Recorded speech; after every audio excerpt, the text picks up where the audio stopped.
Hello viewers, and thank you for joining today.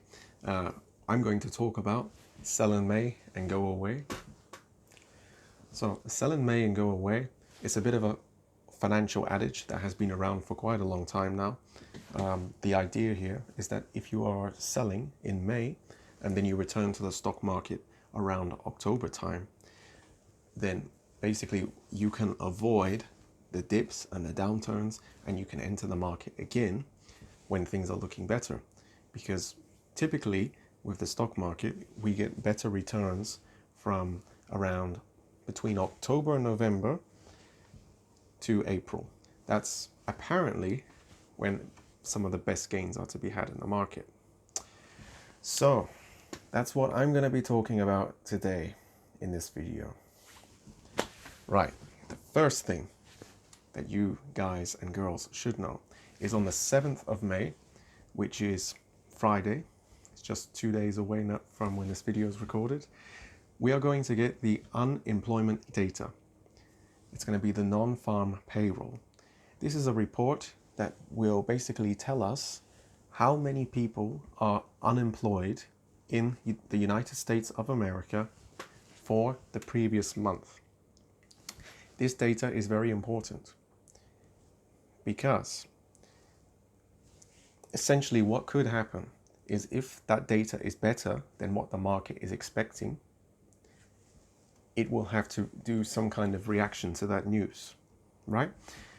So I'm going to give you one scenario that could happen, and actually I give it a moderate chance of happening, which is the unemployment data is better than expected, which means the market will be concerned regarding inflation. And if inflation is an issue, the yields will go up, and the growth stocks, which just so happen to be the technology-based stocks and the NASDAQ index and the S&P 500, that can be affected badly. So this is quite an important date, the 7th of May. Nothing could happen, but certainly there is some key information coming out on Friday regarding unemployment numbers. Okay, so that could be the black swan that the market would need to trigger a much deeper correction. So sell in May and go away. The other thing that you need to consider is your strategy. Some people, certainly some of you guys, you are always trying to time the market.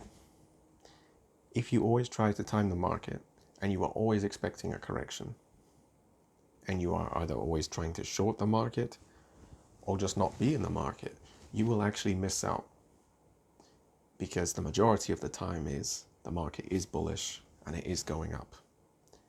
What tends to happen is you get stairways up and elevator down, right? That's how price action happens. And when these corrections do happen, just because of our psychology as humans, we see the red and we sell in the red. And then the market bounces, and then you buy, and then you sell in the red when it goes down again. This is a bit of a trap, which is why sometimes it's just better to buy and hold.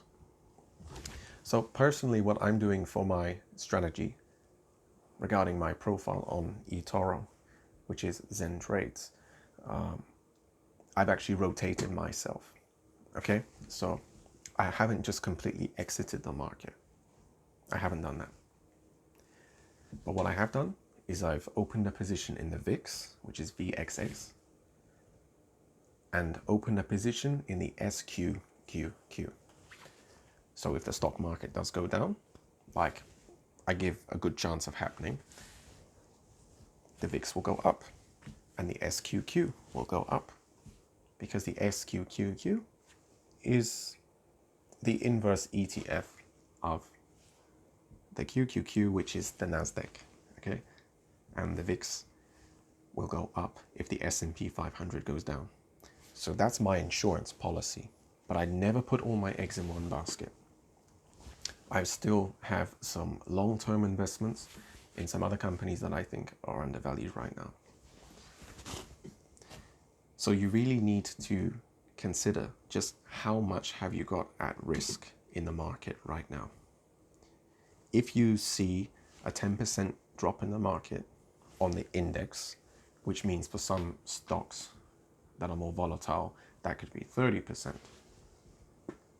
Are you going to be mentally strong that you can not sell, hold your positions? Are you going to be capable of that? Or are you going to be selling in the red? It's something that only really you can answer, because I don't know how much you've got at risk. Yeah. And sometimes it's not always about being right. It's just the balance of things. We can't always be right. So sell in May and go away? It's not a straightforward answer. I'm sorry. But one thing that I would say is you need to be practicing good risk management, especially right now. In the previous video, I covered Joe Biden. It's not likely, but it is a chance that if he does increase capital gains tax, that can badly affect the stock market. And then we've got these unemployment numbers coming out on Friday. This could also badly affect the stock market. So, there's lots of these different things that are out there. And in any moment, they can just spring up and create a bit of a problem for the market. So that's why in my opinion, of what I am doing, I'm just diversifying myself. I haven't got myself totally in technology stocks. I haven't totally got myself in the United States of America. PLC, yeah. Diversification is key. And that's what I'm going to stick to. Okay?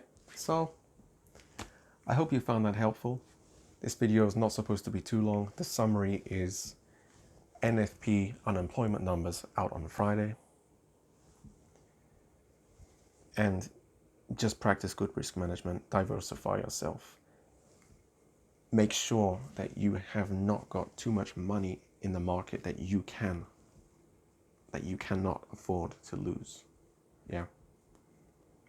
Because I see it happen all the time. The market goes down 10%, 20%. People sell everything. And then the market goes back up. And then they regret their decision. So you just need to keep yourself stable and secure, please.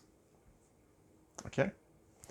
So thank you for watching this video. If you like it, you can obviously give it a thumbs up, subscribe. I'll appreciate that. I'm going to have more content coming out. Okay, so see you next time. Bye-bye.